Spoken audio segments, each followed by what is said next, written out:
Help, लगता है इस बच्चे के हाथ पे हेल्प लिखी हुई है। लगता है ये बंदा इसको गवाह करके लेके जा रहा है।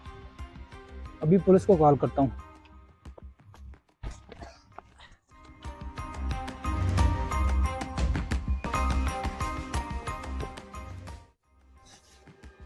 अच्छा, तो ये है इसका ठिकाना जालिम का। अभी पुलिस को लेके आता हूँ यहाँ पे।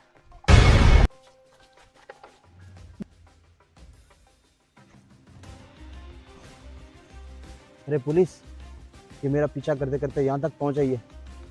ऐसा करता हूँ, बच्चों को छुपा देता हूँ। चलो।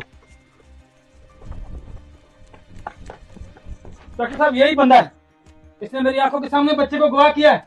वे कहाँ है वो बच्चे? कौन से बच्चे सर? इधर कोई बच्चे नहीं है। डॉक्टर आप साहब, देख ये सकते बंदा झूठ बोल रहा है। सर, आप चेक